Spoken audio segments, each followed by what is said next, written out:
Hello, everyone. Well, ¿cómo We're getting a estás? theme song. I'm so tired of it, bro. I'm so tired of it. We're getting a theme song. Well, yeah, there's an app for that. So, yeah, it's been kind of a hectic day. So, we're kind of missing. Okay, we out right at the bat, guys. We're kind of missing my The head of co-host, the spear. the man at the head of the table. We're kind of missing him right here. Emergencies happen, so we're gonna see if we can make it work. Okay, this might be a shorter episode, okay, than usual. But you know what? They can't all be 2 hours long. Maybe you guys will get some sleep with us. So, you know, um, No, but only yeah. I can do that. Wow. Austin, while you're here, what were your thoughts on the Sonic trailer? We actually had a Sonic fan stop by. Two Sonic fans stopped by last night. So, you know. Y'all had a Sonic fan while I was in a hospital, getting an arm wrapped up. Mm-hmm. Yeah, Bricky I thought it Walls' was okay. arm stick thing got broken, so we had to fix that. But we're good. Yeah. Uh, yeah, it's just wrapped up in bandages. It's not like it's kind of pain, but not enough to stay in the hospital. But uh, I like Keanu Reeves acting a little bit better here. I still hate that he's playing the full Edge Lord Shadow so far. I wish anyone who knows Sonic Reach 2, Shadow had fun before like the real turn. This man was having fun being evil. This man And enjoyed it. SA2. Also, there's a lost art, but in SA2, he smiled a lot in that game. People forget how much he smiled in the game. So, Yeah, Shadow was maniacal. He was having so much fun being evil that I kind of wish we got it here. Because the whole serious, sad thing we already got with Knuckles and laughing. They gave him a gun. 10 out of 10 for me. Sonic Shadow 05 fan here. First full Sonic game I beat. It was the longest one possible as well. I think next to Sonic Chronicles, I think it is one of the longer Sonic games. Yeah, if you want to fully beat it. Yeah, I think it's number 3 right now. But I liked everything about it. I like the Ben Schwartz. Ben Schwartz humor is getting worse, I think, at Sonic. Yeah, the Konichi what out of context sounds terrible to me, but Yeah, the Knuckles gag though with them tied up and Knuckles having turn was fine. And I don't see why Tails needs a jetpack. No. Because if you look at the way he flies faster anyway, he's not using it. You know what I mean? He uses jetpack to catch up to where they are. And like after he just speeds off without using it. So it's like what's which is funny because the whole point of Tails learning to fly was to keep up with Sonic in the game. So like it's just weird that they just didn't say, "Oh, they keep up with Sonic with his tails." It's just like whatever. But who knows? Maybe so I thought that was odd. Yeah. Having Gerald just being in prison the whole time is an odd choice too. I get they just want to do the double Jim Carrey stuff. Like the out of pocket random ass Santa elf part of the trailer. Yeah. So there's no amount of content that's gonna make that a good, like legitimately. It's gonna be funny, but it's not a scene that needs to be this. Not for a grieving grandfather and his vengeful son. That better be their first meeting before they meet on the arc or something, because it feels weird. Or maybe that's the post-credit scene for all we know. He gives Eggman some under the tree and it's goddamn metal sign. Who knows? There you go. But it was better than the first trailer. There's still some stuff I'm iffy about, but we'll get through it when we get through it, I guess. Yeah. Cryptid said something interesting. I wanted to hear your thoughts on it. He was suggesting that he's not saying for sure, but he says that he would have liked it if Gerald was the Eggman from the games, and so Jim Carrey could be his own Eggman. You want the RT Eggman robotic differences thing? Yeah, and he said that idea, and I think I really liked it. I was like, yeah, actually, that would have been kind of dope if they do that. That would be kind of dope. So. Yeah, so people don't know in RT Comics there was Dr. Robotnik, and then another one named Eggman. They're two separate people at some point. Yeah. But I would have been fine with that too. I do kind of wish they kept Gerald skinny though. I think since they're both fat, they should have did what Cryptid said. But it feels weird to think that Gerald just in prison, just getting fed good. You know what I mean? Right. This man eating well in prison. They never treat this man a 5-star chef. That's true. But yeah, I guess it's Austin's thoughts. Austin's the other Sonic fan on the channel, so I figured while he was here, get out the way. Nah, I give it like a 7 or 8 I'll give it a 7.5. Yeah. But yeah, all right, without further ado, I guess we should get into our introductions. Hi guys, welcome to the Comic Phanatic podcast. Tonight is our special episode for Comic Tuesdays, Phanatic Night Reviews, where we review the comics of the week that we have been reading, or I guess books or novels in some of our cases. We have a playlist that you can watch that will show our forever opinions that never change, because we never change our opinions ever, of our movie reviews. Like Aquaman. Don't say it. Don't say it, don't dread it. The Aquaman, okay? The Aquaman movie review. Also, we have other reviews as well. We reviewed Joker 2, Transformers 1, and we reviewed a whole bunch of stuff. So, feel free to go hit that playlist if you want. Is Sonic the next film then? Yeah, Sonic should be on it, unless a Craven comes first, but I don't know if I want to review Craven. We'll see. Oh, yeah. Craven's the same day, too. I guess it's put on which one. Oh, Craven's the same day, then sucks to it. It's not happening. It's not happening, bro. Yeah, you just do a double feature when you go. Just watch both. Go walk the streets and next year. For Craven, nah. Watch Craven first, and then wait till the cool down period be Sonic. Yeah, I guess so. Yeah, get angry. Yeah, get mad at this. I was like, oh yes, what a nice Christmas tree. If it's good, at least. Yeah, it could be the Gladiator in Wicked, the Wicked Gladiator of December, I guess. But yeah, don't forget to like and subscribe. Really helps us out, and also leave a comment too, talking about your thoughts on the comics we talk about, or just comics you want us to talk about. We might read them. I make no promises. But yeah. Yes. I'm open to doing at least one issue. There you go. Well, there you Intriguing. go. Yeah. Yes, as I said before, I'm pretty sure it is I, Jake Tylenol, the one, the only, the chronicler of the Bionicle, as I've become in the recent month or two. Yeah, and that's me. I guess it's my turn. This is so yeah, awkward. we did this in a certain order, so without the order, it's kind of weird. So. A bandage bricky wall here. So now I'm blue eyes, pink blush, and bandages is on a random wall. It doesn't make sense. It doesn't look good, but it's happening. Yeah, it happens. We had to do our best when resurrecting you. So, and someone who isn't here messed it up. So, that's why you're bandaged. So, yeah, sorry about that. Anyways, I'm Richter, also known as the Witch of Jotunheim, pronouns they, he, and I just watched one of the worst clips I've ever seen in my life while trying to look at gay DC couples. And it was from Riverdale. If anyone was curious, I'll let you figure that out. Thank you. Riverdale is bad. I refuse to accept it's a good show. No, because I refuse to watch it too. I only seen clips. Yeah, well, that rant included. Together, we form the Phanatic, and we talk about the news and reviews of the week. As I mentioned before, Tuesdays is our special comic nights on our episodes, Phanatic Night Reviews. Yeah, I already said all the stuff that I usually say at this point. Really, without Cryptid. Cryptid's usually always here, so I'm kind of thrown out of sorts. But we are -1 today, but don't worry. We still have a great episode planned for you. We will be talking about, as you can see, some IDW Knuckles Anniversary, which came out 2 weeks ago.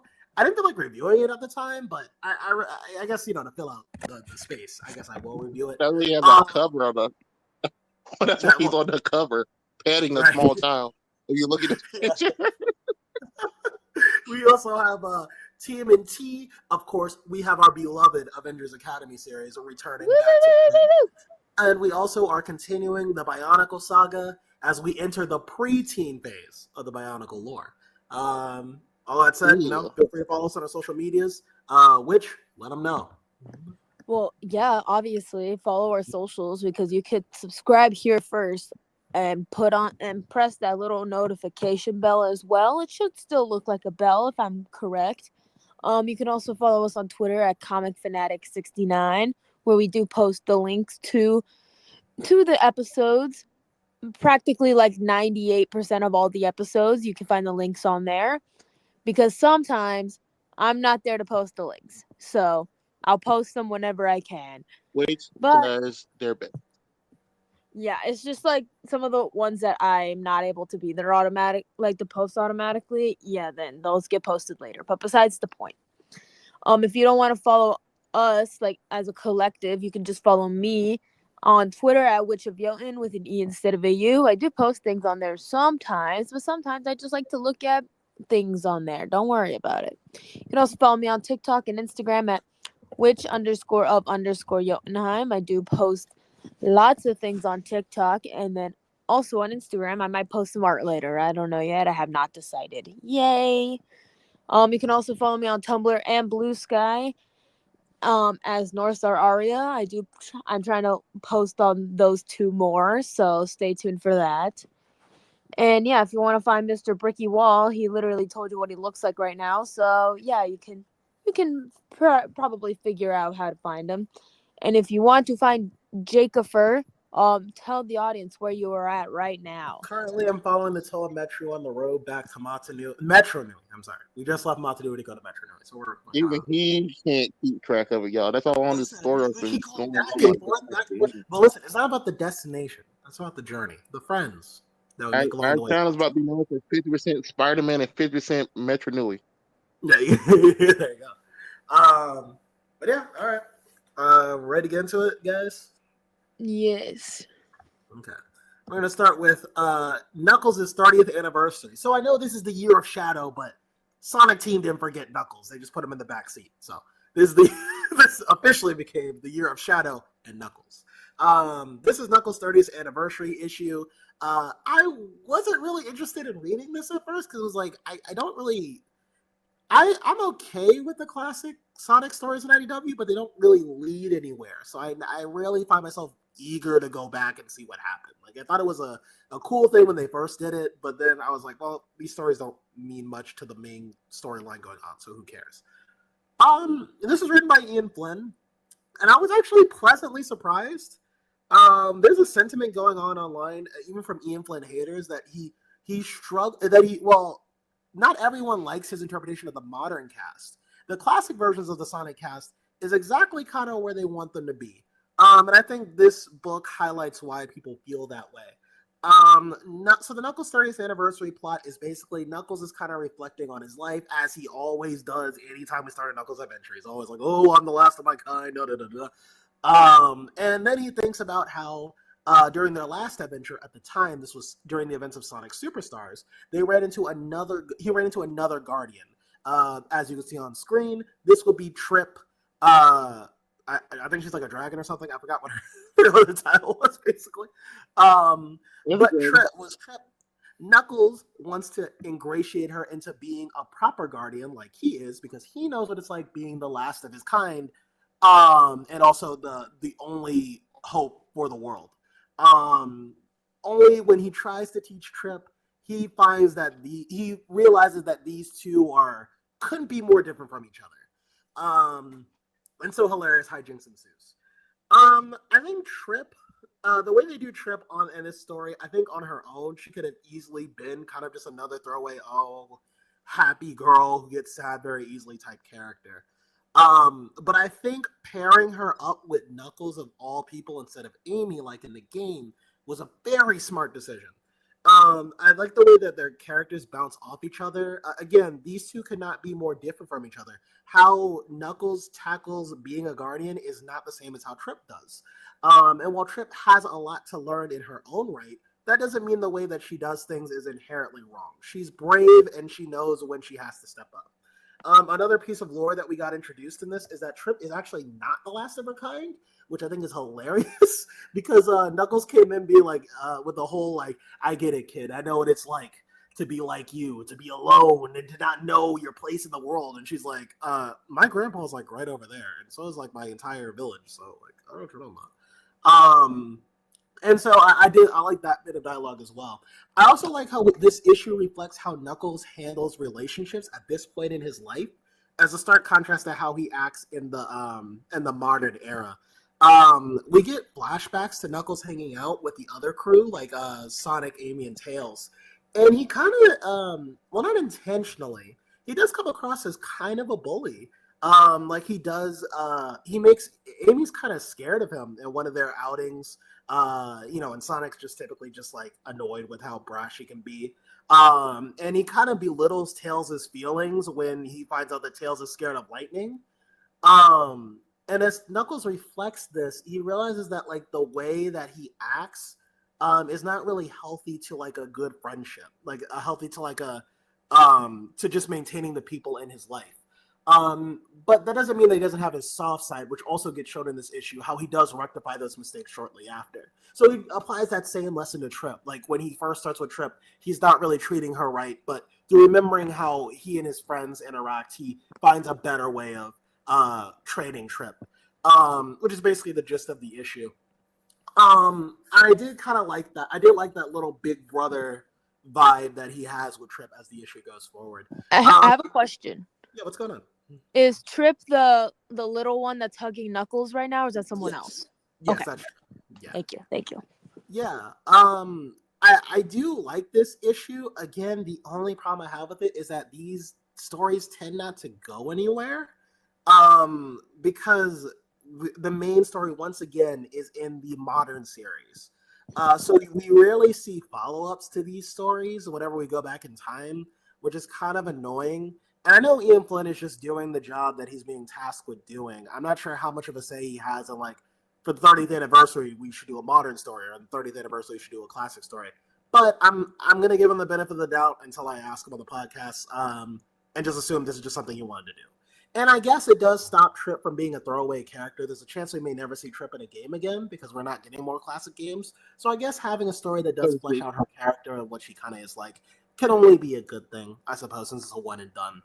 All in all, I would recommend giving this a read, whether you're a new reader or like an ongoing Sonic fan. I think it is a good read. I think it's a better story than the last one, which is about the hooligans. So ultimately, I think this is a good one. Also, we do find out that the next time they go to the classic era, I believe the classic era at least, we're celebrating the Chaotix, which I'm interested in. So yeah, and this might coincide with rumors that the Chaotix are coming to the movieverse. So we'll see. But yeah, there you go. Yeah. Anything anybody want to add, or we're moving on? Hit up Hello? Go ahead, wait. our podcast. Ask, you should ask the author, like the writer, to probably pull up on this one day. A cool little interview. For $100. Jake has officially asked his fans questions. Yeah. And also for people who don't know, Ian Flynn, the writer for the comic, has his own channel with his co-host Kyle called the Bumblecast. You can ask him questions about the book or just nerd stuff that he's into as well. For like $5 if you just want to ask one question, but it goes up depending on what you want to ask. So, I would like to point out that it's Jake's fault we're not getting more classic games. Yes, it's specifically my fault because I'm a proud modern fan. What? Lol got booted off. Yeah, I totally forgot to do this part. But yeah, all right, that was the Knuckles 30th anniversary. So unless anybody has anything else to say, we'll move on to the next one. Knuckles it's is cool. Kind of sad to waste his anniversary on someone else, though. Say it again. It's kind of sad to share his anniversary with somebody else, though. I think the thing is like there's nothing else that can be said about Knuckles. Honestly, like the first page, I'm like, okay, like that's why like when I saw the preview for this, I kind of didn't know, like I kind of didn't want to read it because it was just stuff I've seen before. Like the first page is just Knuckles doing the same history lesson we get every time with him, and it is in the classic era, so it's like there's only so much I want to see about that. I think it's fine, especially since we're not going to really. Again, I don't think we're going to see Trip anytime soon. But if this was something like, I don't know. If this is like a character in the modern age, like if we were doing like a Trip Tangle anniversary series, I see that complaint. I just don't see it with Knuckles personally, just because we've seen everything we can about Knuckles. So mainly because of Ken Penders, but that's another story. But yeah. All right, with that, we'll move on to the next one. Austin, you're up. Bro. Yeah, I was in a rush. Okay, I told you guys. Submit it early. I sent you a photo. I know. You said it way too late. I was busy. I didn't. Hey, we all had lives, man.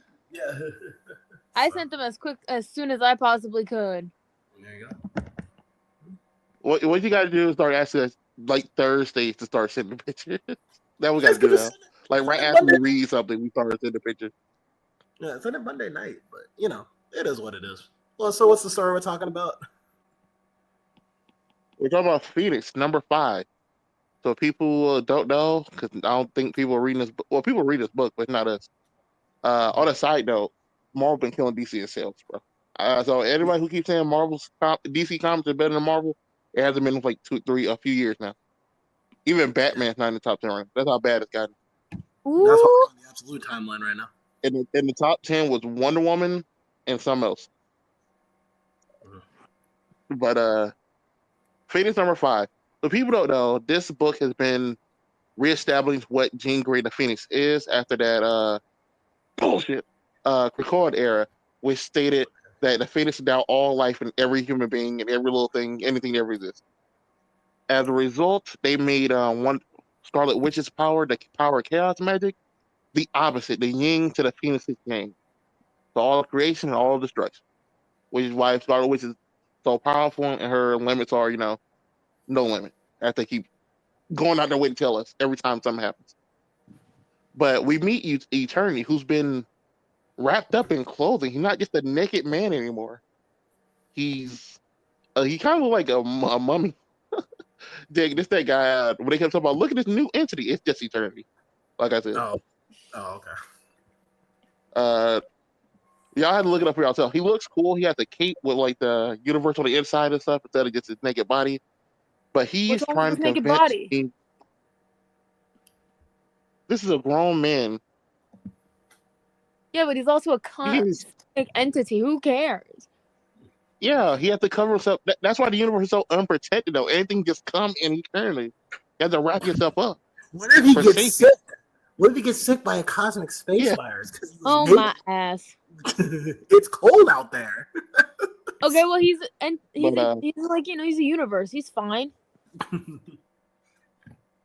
we have seen universes die in Marvel. I don't know how fine he is.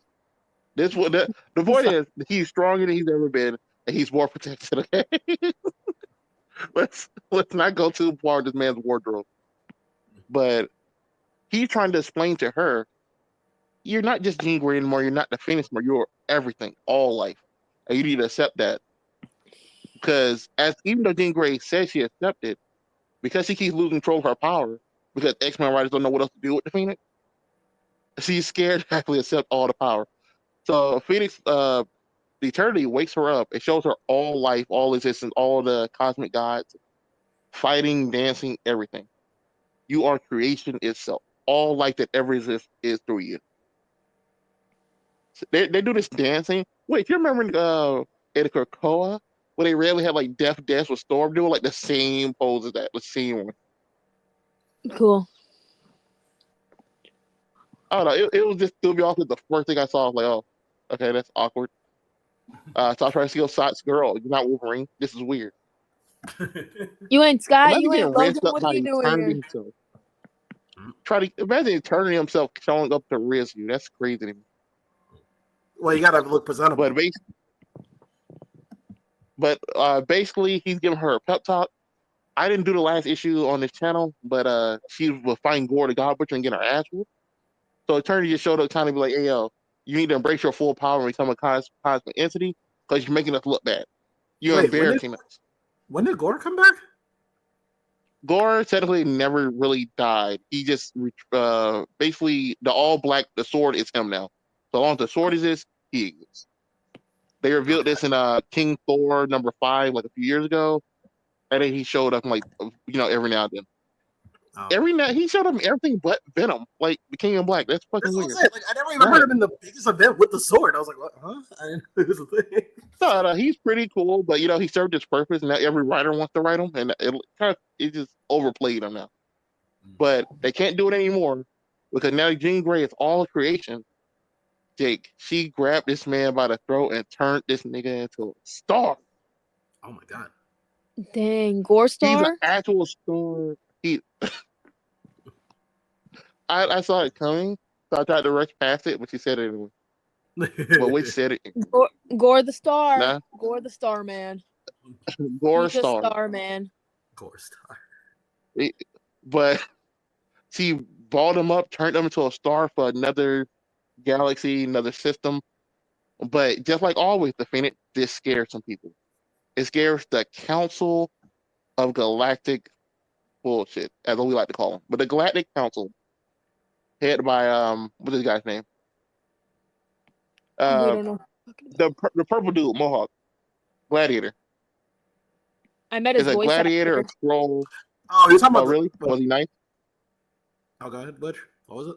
No, I met Gladiator's voice VA this past weekend. Oh, that's cool. Was they cool? Yeah, he was cool.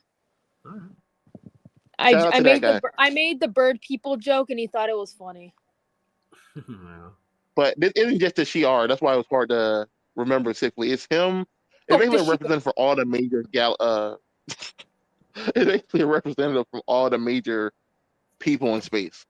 So it's a scroll here, Shi'ar here.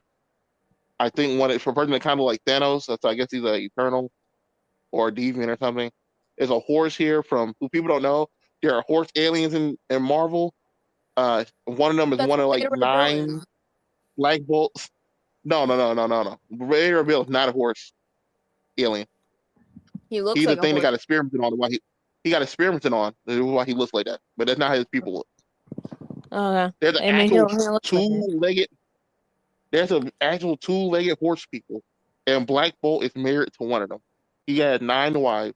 Medusa just the Valid. main one, and one of them is a horse. One is a shrimp-looking thing underwater, and the rest of them all look kind of disgusting. So I'm not gonna go over them. You know what? Yes, I'm being judgmental. Pop off Black Bolt.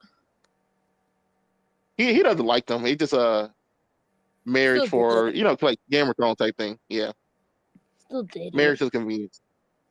But they're like, the Phoenix is a threat again. Do we need to remember the last time she had all her power and blew up a star system and some planets or aliens we don't talk about or care about anymore? But they're all trying to convince. They were all trying to make a decision. Jean Grey looks through their looking glass because they're looking at her through like a portal thing, and she, even though she can't see the portal on her side, she looks dead at them and said, "Y'all keep fucking around, I'm gonna kill everybody." I'm gonna kill all Gladiator's you like, bitches. enough.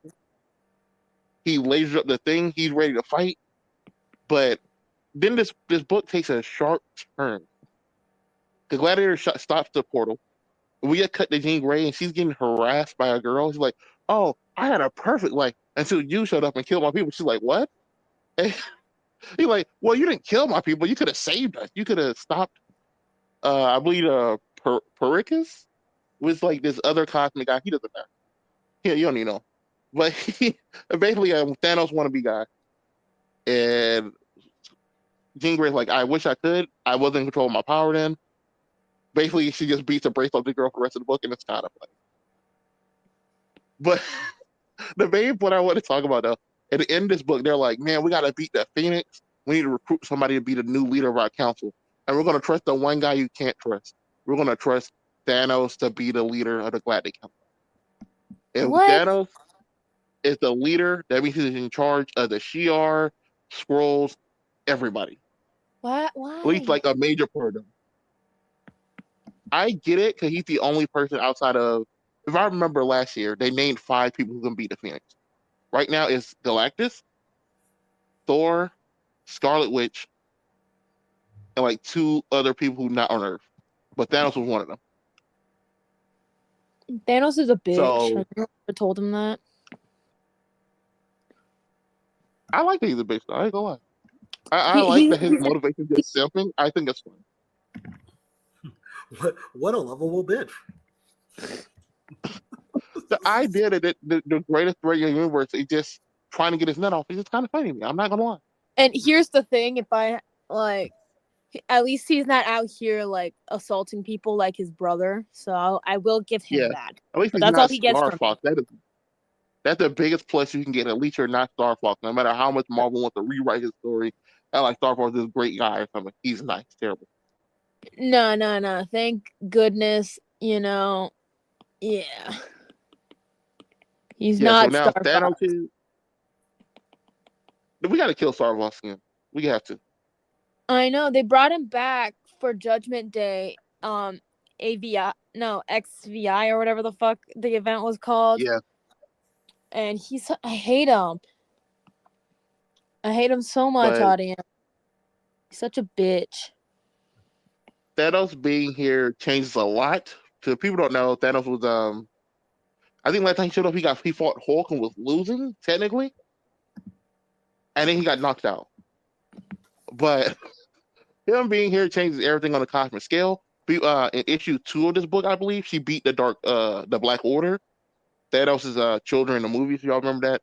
But in the comics, they're just his boys. And they kind of banned him a while back.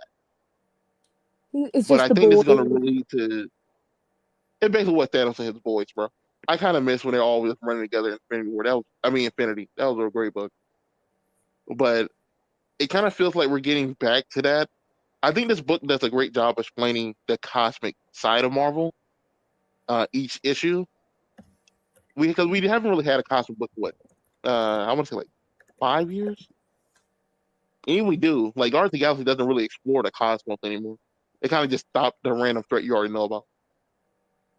It would be great to have a Wiccan and Hulkling book so that we can explore the cosmic verse. Are they? Is he still even king of everything? Is that even a thing Yeah, now? yeah, he's still king. I wonder how. That's what he should be here then on Galactic Council. Why is I think he's Gladiator busy. and a different scroll here? Yeah, but it's like I don't Sometimes you know. need to you send your representatives because you are doing things like hanging out with your husband. Yeah, 'cause it doesn't look like there's a Kree here unless this guy who I don't recognize is a Kree.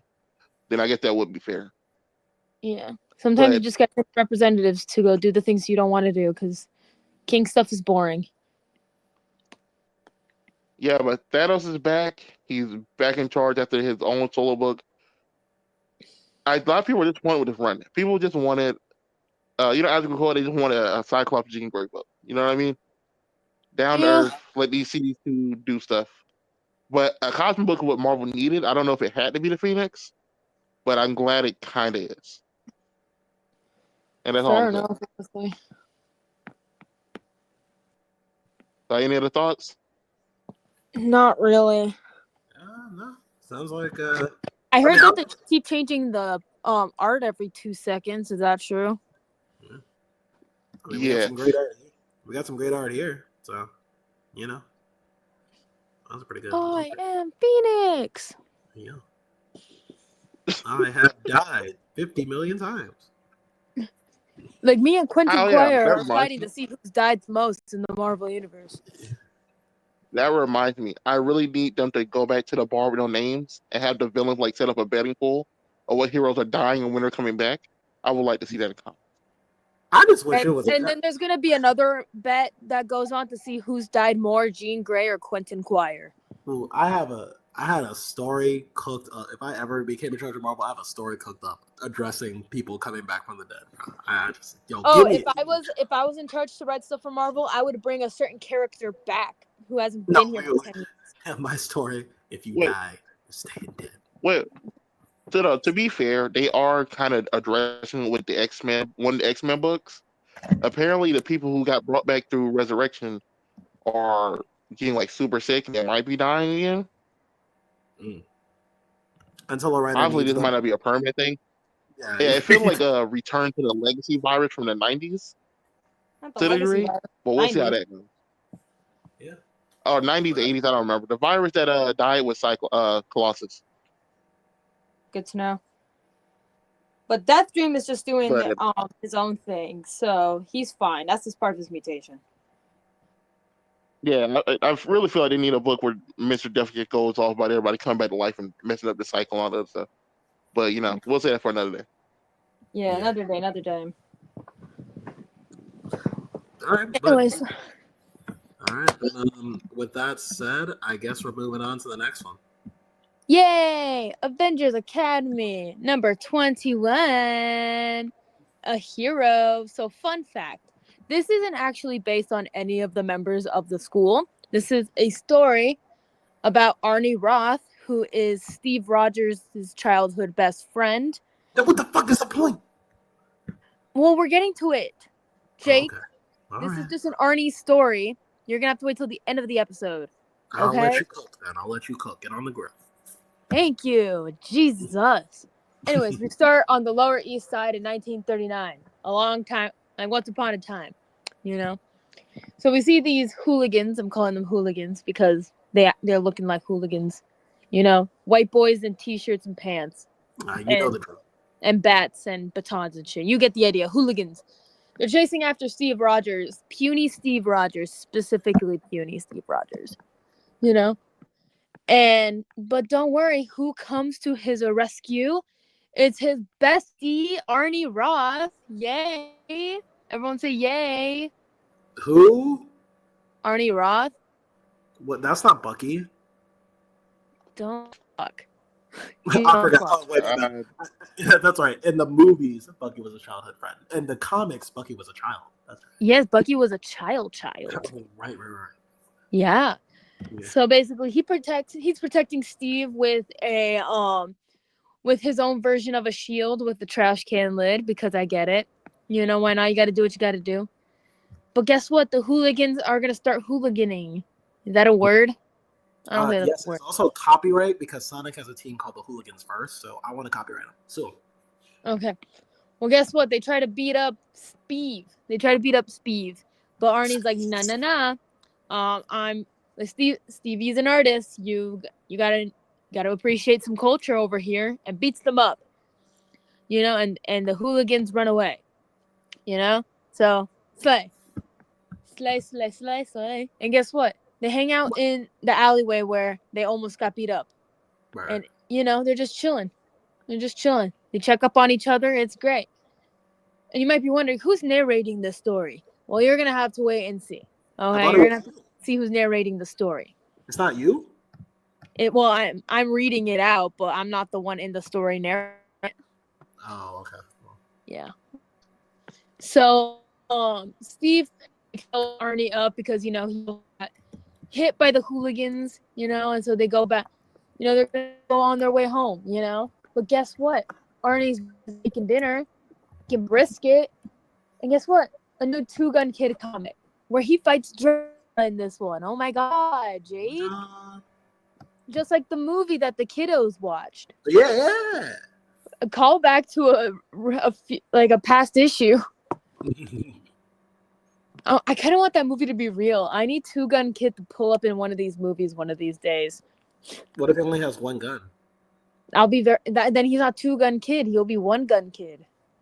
One gun, but it splits into two guns. How about that? Okay, that works. Yeah. Okay. But Right. this is a cowboy story though. He's a cowboy. Well, futuristic cowboy, Yeah, fair enough. Anyways, so they go walk off. They go walk off to Arnie's house. It's gonna be great. And then later on, the one of them is reading a newspaper about what's happening in the world with the Nazis, with the bad mustache men. And Arnie's not happy about it. Steve's not happy about it. Because Arnie doesn't want to go to the military because he qualifies. Stevie Boy does not qualify to enlist in the army. So yeah, but guess what? Arnie signs up anyway for the Navy. So he gets to wear the cool white suit with the cool funny hat. So, yeah. But, he doesn't want to go, but hey, he has to go. But don't worry. Guess what? They say their goodbyes, and Arnie tells Steve not to forget about him. And he's like, hey, you got to keep America safe for me, okay? Got to protect her while I'm gone. And Steve's like, I promise. Don't worry. I promise. He's like, you better come home. But guess what? He never did. He served in the Pacific Theater, and he's doing Navy stuff with his shirt off. Oh my God, with his shirt off. Jake, what's your thoughts on that? Him with his shirt off. Shirtless is always the bestest, unless if you're in space and you're a cosmic entity, then it's a problem. Yeah, then it's a problem if specifically if you're a cosmic entity with no shirt on. You're in space. There's so many germs. Space germs. Space germs. We'll get back to space germs later. Okay. But regardless, Arnie's over here playing games with his fellow Navy people. He's flirting over here. He's watching some Captain America movies, as you do. And he's like, "Hey, I know that guy. I know who the guy in the red, white, and blue suit is. That's my bestie." And guess what? He meets up with the guy in the red, white, and blue costume, and they have to make sure that they don't reveal, that Arnie doesn't reveal who is under the cowl. Oh my god, I wonder who could be under the cowl, guys. Any bets? Bruce Wayne? And I don't know about Bruce Wayne. He's a little too blonde for being Bruce Wayne. Oh. Um, damn, I can't think of Oh, Clearly, it's Wally Barry West? Allen the Flash. Stop being Yeah, obtuse you about right. it. Yeah, you right. You right. But guess what? Arnie looks at a newspaper and he finds out that Captain America is lost at sea. And, he's like kind of upset. He's like, oh my god, my best friend might be dead, But don't worry.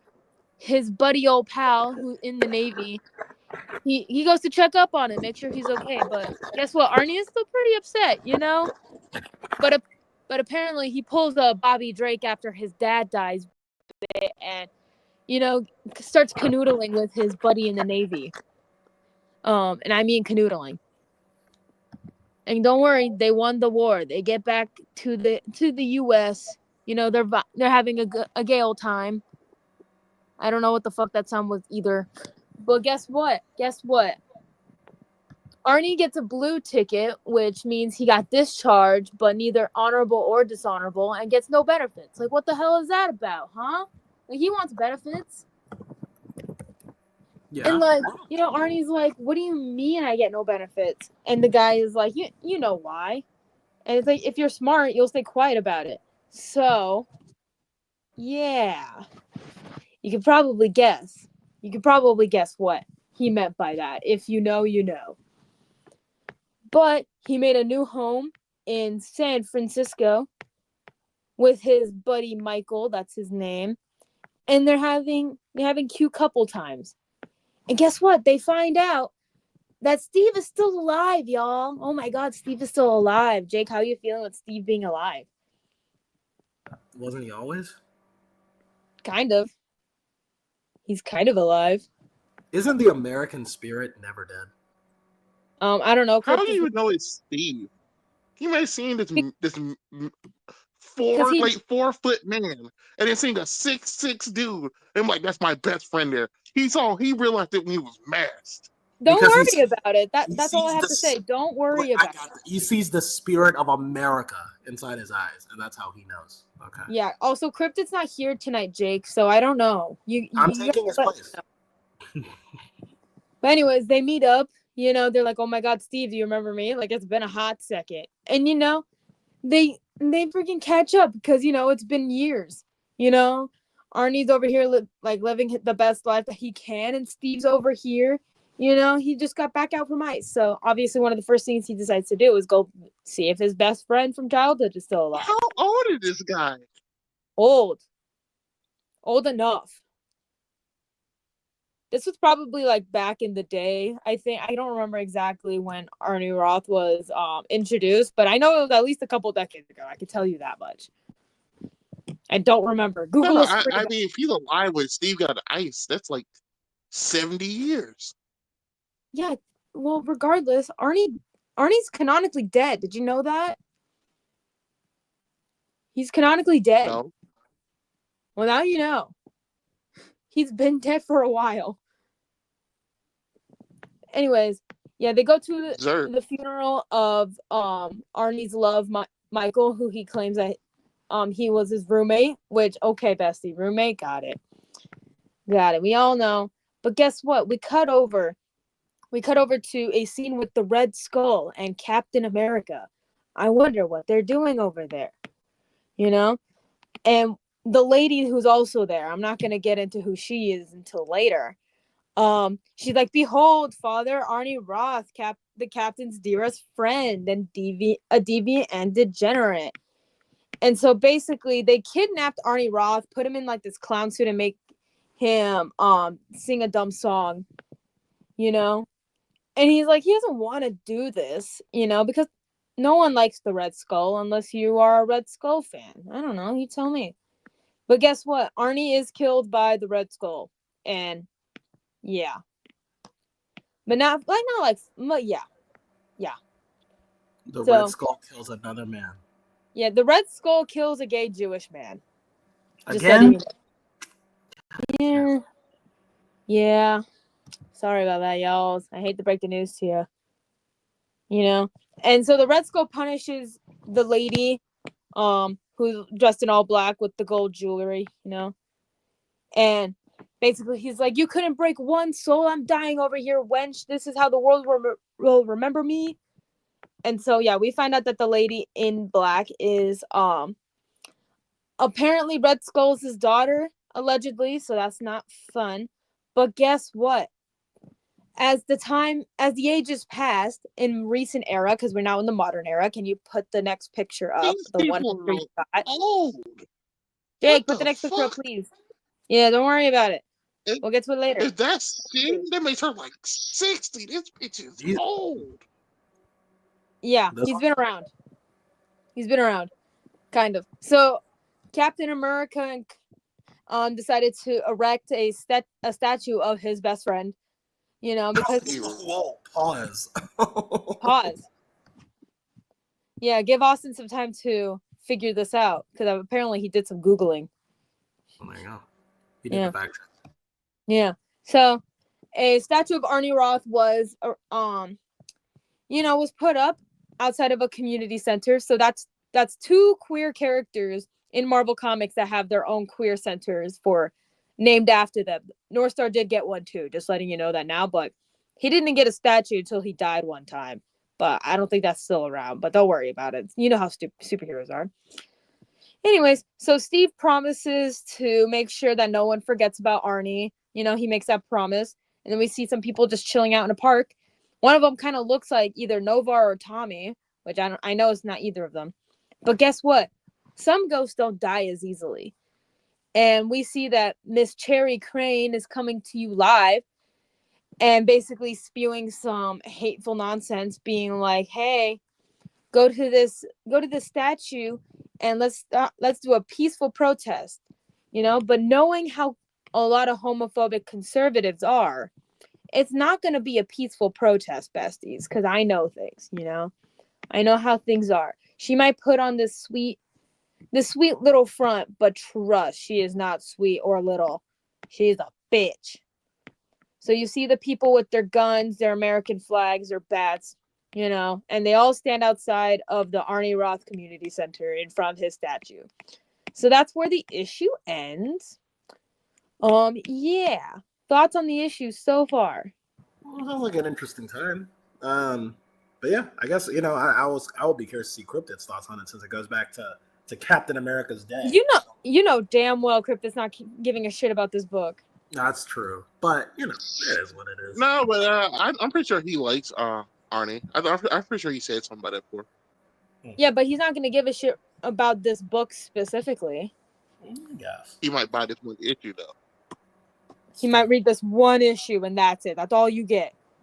Yeah. But yeah, all right. I guess that's all we have to say. I guess we'll move on to the next one. Woo! All right, guys. Have fun, Jake. As I alluded to before, before we were in the toddler age of Bionicle. Now we enter the preteen era of Bionicle. Finally. Okay. Our stories are gonna be a little more edgy, but not in like a bad way. Just like we got a little more grit to them. We're gonna start introducing concepts that I didn't know people thought about when it came to Bionicle, but we'll get there. And it's gonna be a little bit of a darker story than the ones before. Characters are gonna be more complex, so on and so forth. Today we are introducing Bionicle, Web of Shadows, Part 1. Now I didn't really get too far in this book, unfortunately, because it is a great read. I'm getting so impressed by these books. I actually took the time to figure out the name of the writer for these. Greg Farshti. I probably butchered that name. Every book I see him in, every book I've read from the series, he improves greatly. From like it used to just be like the books were just good at just like building up lore and character dynamics, but the stories have just gotten so much more tighter written. I think the Toa Metru so far is some of his best work. I've heard that the stories get more convoluted when we start getting to the Toa Ignite Saga onwards, but I'm not too sure about that, so I guess we'll see. As this book stands, though, Web of Shadows, what are we doing here? Well, this takes place roughly after the events of the last book. The Toa Metru have settled on the island of Motunui, but not for long. They know they have to go back to Metronui one last time because in their last adventure, they were only able to save 6 out of the thousands of Matoran that were left behind in Metronui. While they managed to keep them in a safe place, there's still the potential for danger to harm them, so they have to go back and save them before something bad happens. Fans of the Bionicle Web of Shadows movie knows that they are in grave danger, but we don't know quite what danger yet. This book, so far, I think the standout character for this book I've been reading is Bakama, my favorite Toa of all time. Bakama in the book is a lot more quick to anger than I thought he was in the movie. The movie for Bionicle 2 plays up the fact that that Bakama is very insecure. He doubts himself a lot. He's not sure if he's going to be a good leader.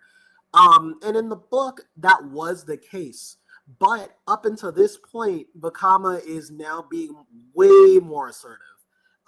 Which the movie alludes to in the beginning that there's kind of been a thing for Bakama, but not to the extent like the book goes into it. For instance, I think there was like a time he has a vision, one of his many visions that he has, where he can tell in the future at some point they're going to lose their powers, and he's not entirely sure if this is something that needs to happen. That's going to be a good thing or a bad thing. So he calls the Toa together to ask for a contingency plan, like, hey, if we lose our powers, maybe we'll put a portion of it into these Toa stones, so maybe another team of Matoran can find it, become Toa like we did, and continue where we left off. And half of the team is like, well, all the team just like, I don't know about this, Vakama. And half of them are just like, Vakama, you sound dumb right now. But I like that Vakama doesn't. I agree. But I like that Vakama bucks up though. He's like, when Anua of all people, who's usually bickering with him, is like, hey, this is dumb. I'm not doing this. And Vakama's like, no, you will do this. And it's not because like someone convinced you. It's because it's the right thing to do. You are going to do it. And Anua was like, all right, fine, whatever. Nah, we should have jumped. But but I do like this direction for Vakama. I also like that he's also bringing out his worst traits that will get shown off by the time we get to the third movie. When Vakama is a novice leader, so he's kind of being, I wouldn't say too controlling, but he is kind of belittling the Toa without trying to. In his mind, the Toa aren't really doing as much as they should, even though they're pretty much doing an adequate job. But anytime they slack off or even a little bit, Vakama's like, we got to keep moving. Why are you slacking off? Stop goofing around. We got to go. Because he's really concerned about the Matoran safety. Like, he doesn't like them being just a Metronui by themselves. And it's both annoying to the team, but also impressive to the team.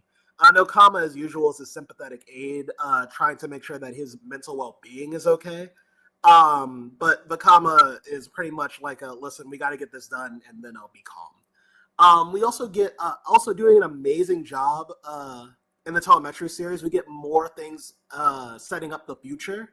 So basically, we get stuff like the Borak and another cameo. We also get to see the Telemetry find the Borak tunnels, which are going to lead them to Metronui, which kind of makes sense when you understand where the Borak are. But yeah, we get to see that. We get the return of the Nui Jaga, one of the first enemies the Toa Mata faced, and also the Rahi Nui, the big monster that the Toa Nuva faced that Vakama defeated as a Turaga. We now get to see the Toa fight them for the first time, and this thing is like fucking strong. I think this book does a stronger showing for it, leaving a more lasting impression. Because it really is a fight that comes down to the wire when all the Toa but Vakama and Nuju are defeated. Another point I do like about Vakama in this is I also have to bring up is that I do like that how in his plans he will put himself in them. Like he doesn't like really, if he doesn't need the Toa involved, he won't really say it. Like he'll say like, hey, you use your powers to set me up so I can do this thing. And I even like how Nakama brings up like Nakama. That's all cool and all, but like we also have powers too. We also would like to contribute as well. So I did like that kind of like dynamic as well. I guess when it comes down to it, this current arc I'm really enjoying. The Toa and Metru are way more experienced than they were in the past. The fights are more complex than they were in the past, which I really enjoy because we're breaking kind of the monotony of the fights previous books. Um, but the Toa Metru still have a long way to go before they become like the legendary heroes they need to be to save the day. I also another thing I did want to bring up as well that I liked is how all the Toa powers matter. I think when I watched the movie, I was kind of like belittling Wanua because his power is just basically being a flashlight. But that power comes in handy when you're traversing the caverns on the way to Metru Nui. Nokama also had a power that they found use for her Mask of Translation. I like how it has come in handy with them being able to read traps and all this other stuff. And I do like how her powers are able to calm down some of the beasts that aren't actually as aggressive to them. We also get a bit in the future as well. Because if for those who forgot, the Toa Metro in the future become Turaga, and they're explaining the story to the Toa Nuva.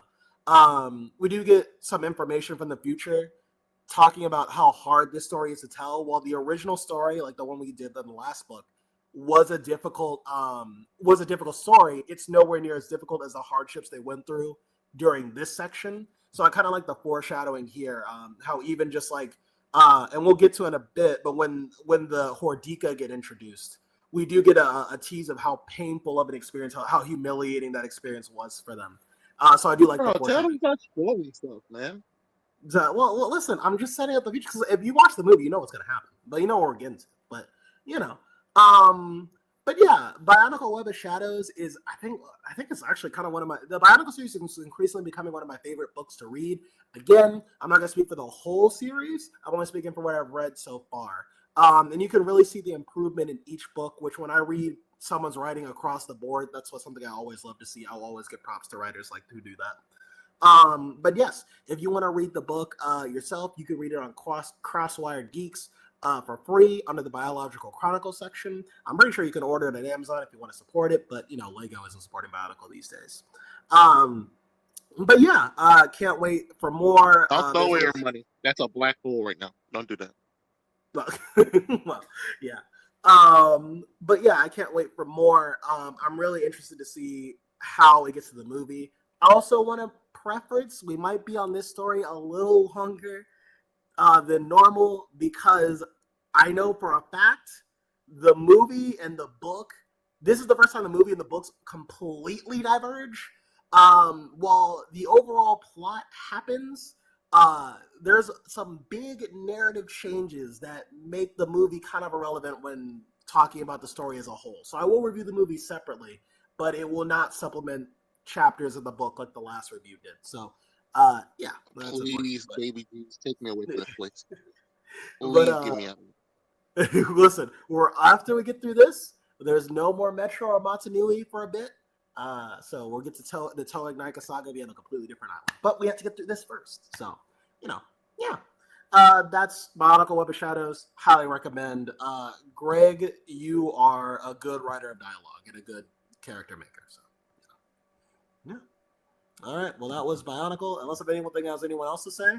No one? Mm-mm. All right. Then I Please guess get we me move away from disgusting, colorful creatures. on. He's turning into Shadow, everyone. We're moving on to the next one. Anyway, on to Peak, I guess. For people who don't remember, IDW is doing crossover with Shonen Jump. So this week we have Naruto X Ninja Turtles. I believe next week or so we have My Hero X Sonic, or at least it's Yeah. coming up.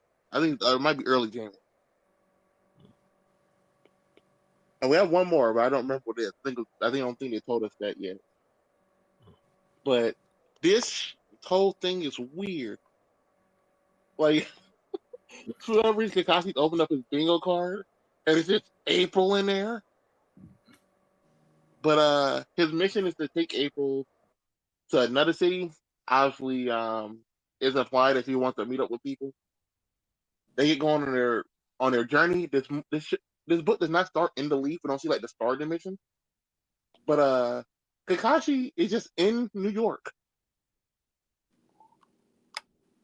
Like you The can see the land Empire. in the streets. You can see the Statue of Liberty in the background of a panel. He's in the land hidden in the streets. All right, someone boo that man, and then we'll move on. But we find out they trying to use some of the movie plot where Baxter whatever his name was, you know who I'm talking about. Jake knows at least. He mutates people, makes giant bugs, giant monsters. For some reason, Naruto had this moment where he's like combining people into monsters, huh? And his stomach starts glowing like the Night Fox, like randomly for no reason. I think he was interested. I think I was like, I don't know about this guy, but I like the way he works. Yeah, so basically his shield starts working and Sasuke starts remembering Orochimaru for some reason, even though Orochimaru didn't do that by this point. I don't think Orochimaru did it at all yet, actually. But as they're going forward, they end up meeting some ninjas.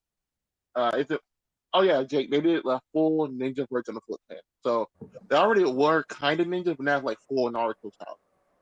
Okay. They implied that for the main person is Karai, but you don't see her face. But after ninjas attack, they get knocked out by giant green hands, and that leads to the picture you see right there.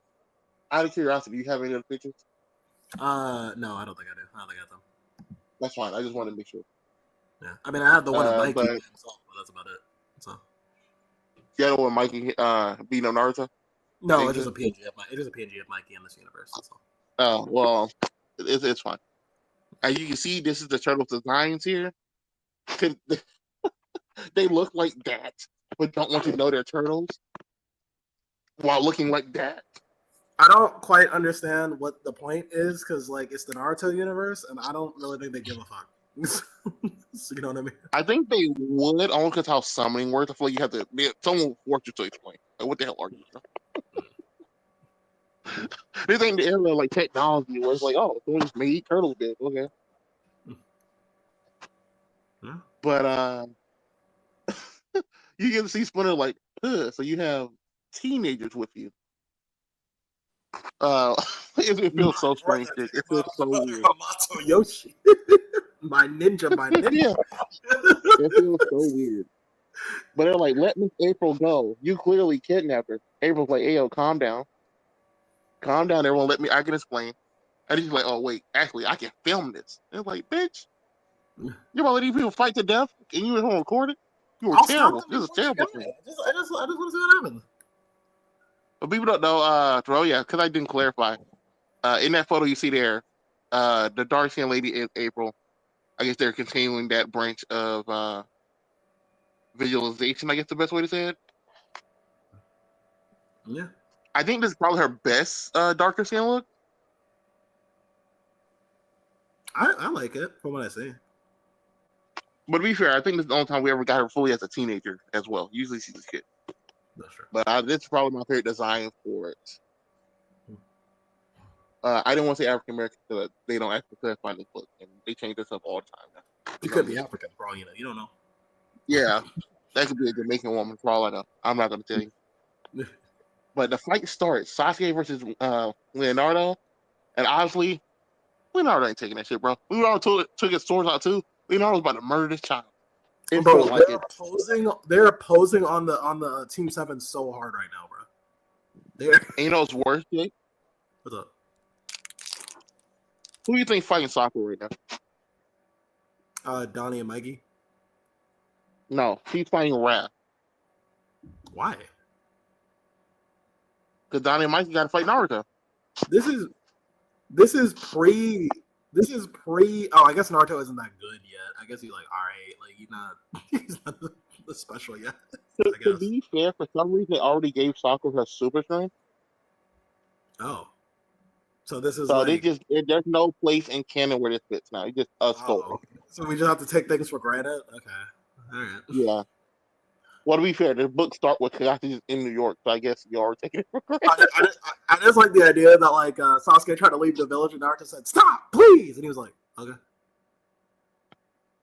Yeah, but she tries to she tries to cut Raph's shell. It blocks it.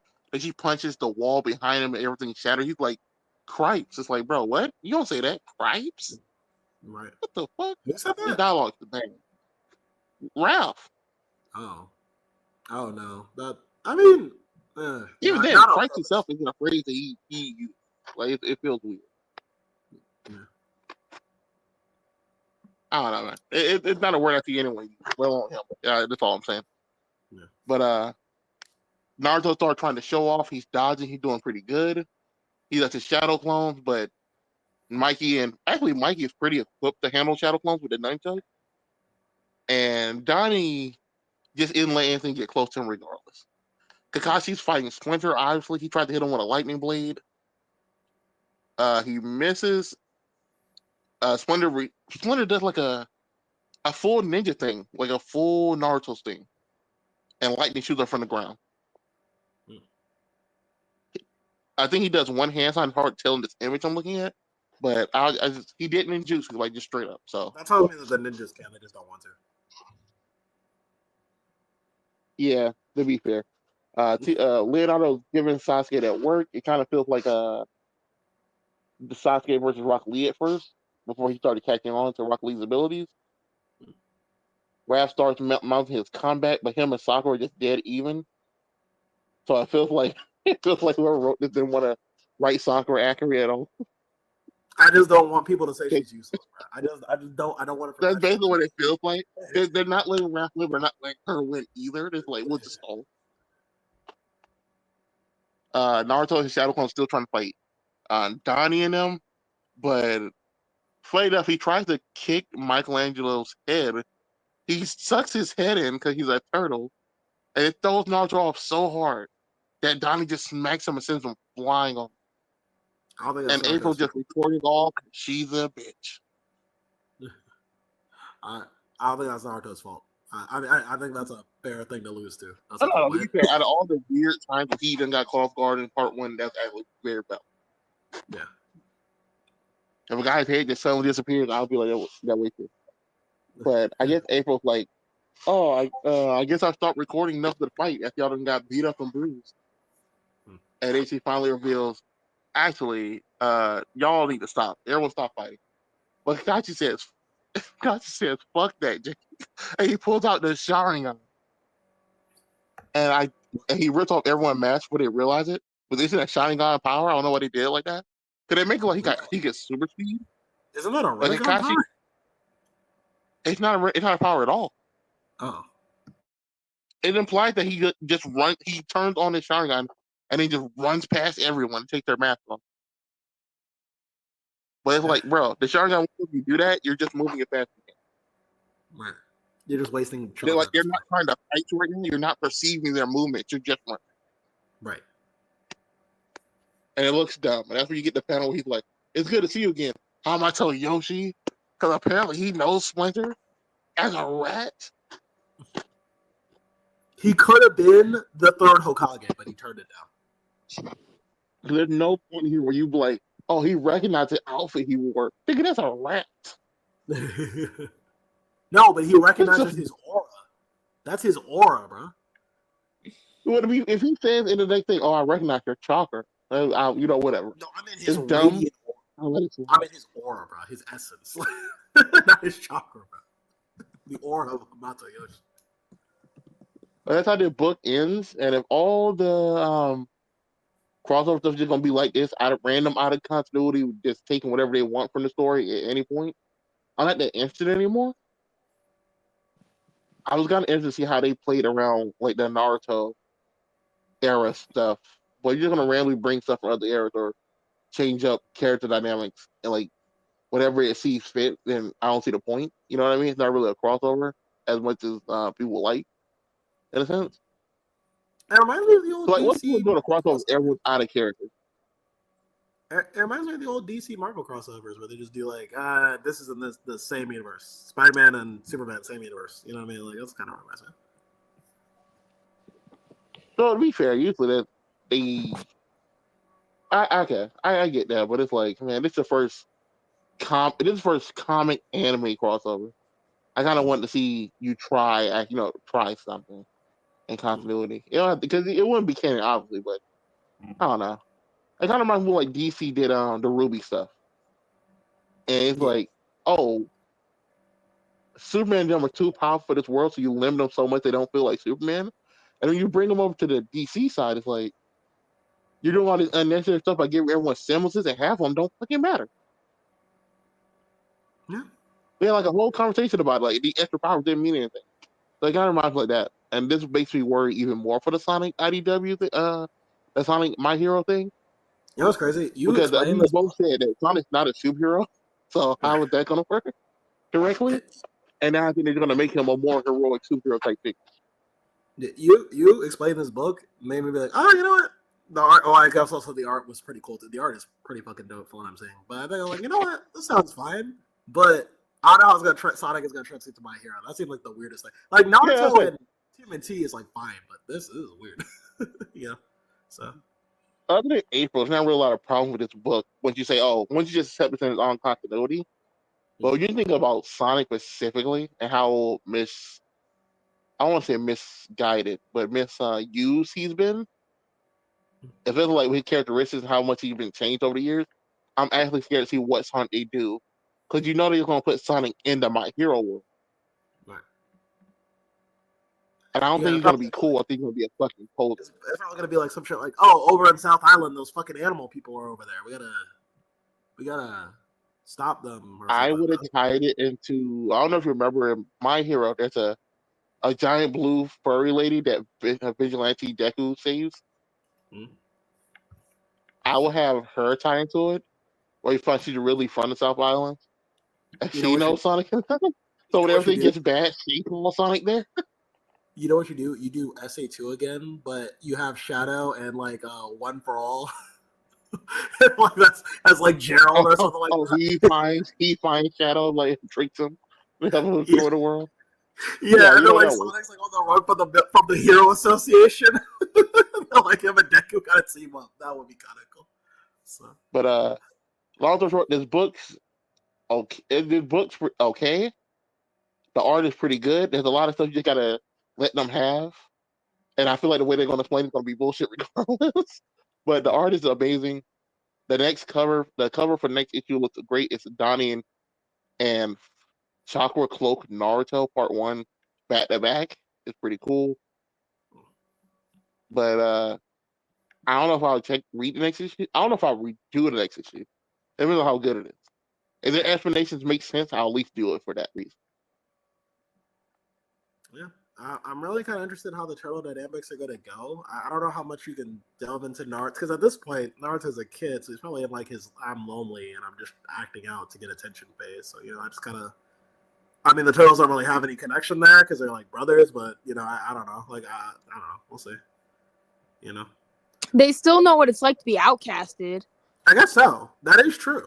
So maybe that's why Yeah, but it's also like at this point, Naruto's also like, well, Sasuke is my best friend. I'm all connected to him, and I can like it feels weird because they just take continuity for anything in this book right now. So we don't know yeah, how Naruto feels. yeah. For all Naruto. we know, So Sasuke could have like they said, Sasuke could have tried to leave, and he just did nah, stay here. He said okay already. that was a convincing argument, Naruto. I'll stay here. But Like if he does the Rasengan, that gives like a pretty good idea of how far they at least took from. yeah. But then the turtles team up and give him the chakra for a super Rasengan, a green Rasengan. So You there you can't do that. Well, I guess in this concept you might be able to. When they made go. it clear in the show, they're like, you gotta have the same level of chakra or the same like style of chakra. It's like your kid can help you, like Naruto and his dad did in like one of the movies. Yeah. That's about it. Yeah. Who knows, man? Well, it's just one of those things you just gotta enjoy it for the ride, or just like accept that it happened. You know what I mean? It happened. Yeah. Yeah. But Experience it and move on with life. yeah, but W art though. So Yeah, the art is pretty good. Let me see who the artist is. I might look up more of their stuff. Prasetya? I don't know who that is. But the art's good. Okay, we'll look that person up next time. Yeah. So, with that said, we're moving on to our last book of the night. Oh my god, some more Avengers Academy. Oh my god, who would have thought? Mm-hmm. Avengers Academy issue 22. You know, Desecrations, Electric Boogaloo. Why not? Anyways, years ago, we do cut back to the scene where Arnie is dying in Steve's arms in the stupid clown makeup that he was forced to do, which. But before we do that, we have to cut over to Arnie in the chair, all tied up with the dumb Wait, clown can I ask you makeup a question? on. Yes, yes. Are they going to explain how this relates to everything going on in modern time? Because I feel like it's weird to go for this book about these kids to just being like, here you go, Captain America's old best friend. Don't worry about it. That's all I have to say. Anyways, so we cut over to the lady in black who basically kidnapped Arnie and put him in the stupid clown makeup and is basically trying to break his mind. You know, she's like, "Oh yeah, any minute he's gonna come in and try to save you. Don't worry." And an feminine puppet, you know, it's just like, you know, the world calls for you. It's fine. It's not like, you know, Arnie's just like going through it. He doesn't want to be in this situation. He just wanted to live his fucking life and not have this bigoted asshole bitch over here just ruining it for everyone. You know? But guess what? Arnie asks who is she and she takes off her hood. Can you turn to the next picture, por favor? As Austin is gone. Jake. Jake. Jake. What's up? Can you change to the next picture, please? Yes, the next. You mean the only? Yeah, the currently only picture. I had more pictures, but it's fine. Anyway, so we find out that the daughter of Red Skull is Cherry Crane, also known as Sin, apparently, because she's a person of many names, a Nazi of many names. Who would have thunk a Nazi had multiple names? Damn. Why do they keep making Nazis hot? Hey, hey, hey, Austin. Yes. No, no, Nazis are not hot. I wouldn't do it. I'm just saying, stop doing it. Anyways, yeah, she's trying to fuck up with his brain, you know, but guess what? It's not gonna actually work because if you're gonna be homies with Captain America, you gotta be pretty strong, you know? But anyway, so we cut over to the modern day where people are rioting at the Arnie Ross statue. And I mean rioting. I don't mean like peacefully protesting because these are a lot of bigots. Lots and lots of bigots. And we see a news anchor talking about what's happening. And so we cut to inside the building, the community center, with Aaron working the front desk, you know, making sure that people are okay, you know, whatever. It's all good. We cut over to Kari, who's doing a support group. And then we see Justin, our sweet baby boy. Jake, you can go back to the cover if you want. I don't want to see this Nazi on my screen. Thank you. We see Justin, baby boy Justin. He's bringing lunch to Aaron, and he has his name written on the bag with a little heart. Don't worry about it. And he's like, "Hey, I'm here to just like bring my friend his lunch." And the cop is like, "No can do, bestie. Protest happening. Your friend should have gotten a better job, you know." And we see a reporter who we've seen before, you know, talking to people about the protest and everything, and why people are there. And these people are so bigoted that they're like, "We love her. She's the voice of the people. Fuck Cherry Crane. Fuck her." Anyways, people get into the community center, which is not fun. We don't like. Hey, stay outside. That's the point of where you're supposed to be. Stay inside. Anyway, so Aaron is getting ready to beat some bitches up. He's like, "Hey, don't test me, man. I'll do it. Don't you dare." Hold on, I lost my spot. Do do do do do do do do do do. Where is it? Okay, there we are. And so basically, someone blows up a smoke bomb, you know? And so Kari notices it and tells everyone to get the fuck down. So people are freaking the fuck out low key. High key. I get it. They just got attacked. And so Justin's like, "Oh my God," people screaming, like, "What happened?" And so the cops run away like little bitches that they are, you know? And it's like, hey, isn't it supposed to be your fucking job to protect the people you don't fucks? But apparently not. So Justin is gonna pull up. But guess what? We cut over to Hydra Comms HQ, also known as Cherry Crane Social Media HQ, where she's trying getting the plan set up for everything to take down all the gay people because she don't like gay people. And so yeah, but they just want an extract from Aaron because if you've read his miniseries, you know what happened to him. And Zola's here too. Don't worry to all my Zola fans. He's here too. So yeah, I think they want to recreate what happened to Aaron for these guys, so that's not fun. Anyways, yeah, so we cut over to the Daily Bugle where someone throws some acid in someone's face, so that's not fun. And so we see this guy mutated into this giant red guy, But don't worry, Justin pulls up. He turns into his kid Juggernaut form and is like, hey, pick on someone else like your own size. And guess what? Kicks him in the face. Yay! And so Kari is like, okay, everyone, like, we gotta move. Like, we can I can hide the doors behind us, It's like, hey, everyone hide. It's fine. And so Aaron is stuck underneath some rubble, and he's like, oh my god, like, I need to, like, get out of here. Like, it's loud as hell. Ah! So much chaos. Anyway, so Justin finishes up defeating that mutated red guy. And so that reporter guy that was there, he's like, oh my god, thank you. You saved me. And guess what? Guess what he does? Guess what the little redheaded reporter does with Justin? Austin, do you want to guess? Jake, you want to guess? A kiss to the mouth. All time. How'd you guess? That's exactly what they knew do. it. I would have guessed by the cover, but that's just me, personally. I'm just kind of a genius like that, so what it is. Hey, Austin was the one who guessed it. I'm just letting you know that now. The cover of a kick to the face? That what the cover is.